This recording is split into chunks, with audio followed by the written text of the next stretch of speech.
दिनांक 4/5/2026 रोजी रात्री 12:30 वाजण्याच्या सुमारास कुर्नेवाडी गावच्या हद्दीत मिसाळ वस्ती या ठिकाणी राहणारे प्रल्हाद मिसाळ आणि त्यांची पत्नी सोलाबाई मिसाळ हे एक वृद्ध दाम्पत्य आहेत.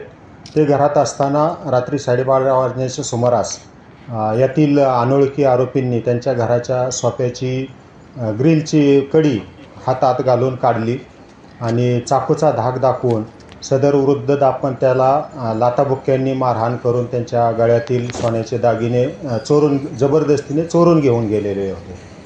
सदरची माहिती मिळताच म्हसवड पोलीस स्टेशननी तात्काळ घटनास्थळी धाव घेतलेली आहे आणि त्या ठिकाणी फिर्यादी यांच्याकडून माहिती घेतली आणि तात्काळ आरोपीचा शोधही सुरू केला. यातील फिर्यादी यांनी गुन्हा दाखल केल्यानंतर माननीय पोलीस अधीक्षक श्री निखिल पिंगळे साहेब यांच्या मार्गदर्शनानुसार आम्ही स्वतः माननीय अपर पोलीस अधीक्षक वैशाली कडूकर मॅडम, LCBचे PI विश्वजित घोडके यांनी घटनास्थळाला भेट दिली आणि पोलीस म्हसवडचे प्रभारी अधिकारी पोमन साहेब आणि LCBचे PSI शिंगाडे साहेब यांच्या मार्गदर्शनाखाली 2 पथके तयार केली आणि त्यांनी तात्काळ सदर गुन्ह्याचा तपास चालू केला. सदर गुन्ह्याचा तपास त्यांनी तांत्रिक कौशल्याच्या आधारे तसेच गोपनीय बातमीदारांच्या मार्फत तपास केलेला आहे आणि त्यामध्ये त्यांना 48 तासातच यश आलेलं आहे आणि यातील एकूण 7 आरोपींना त्यांनी अटक केलेली आहे. त्यापैकी 2 विधिसंघर्षित बालकं निष्पन्न झालेली आहेत. सदरचे 5 वयाने मोठे आहेत आरोपी आणि 2 विधिसंघर्षित बालकं आहेत. त्यांना सगळ्यांना अटक केल्यानंतर त्यांची आता 9 तारखेपर्यंत पोलीस कस्टडी रिमांड आहे.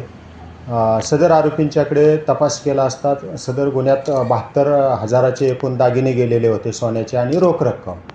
त्यापैकी सुमारे 65,000ची दागिने आणि रोख रक्कम जप्त करण्यात आलेली आहे.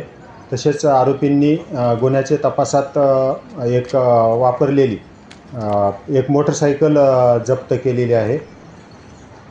सदर गुन्ह्याचे तपासामध्ये आरोपी दादा बुदावले, संजय बुदावले, महादेव बुदावले, हर्षद बुदावले, ऋतिक बनसोडे हे आरोपी अटक केलेले आहेत आणि 2 विधिसंघर्ष बालकांना ताब्यात घेऊन बाल न्यायमंडळासमोर हजर केलेला आहे. सदर गुन्ह्याचा तपास PSI वाघमोडे साहेब करीत आहेत.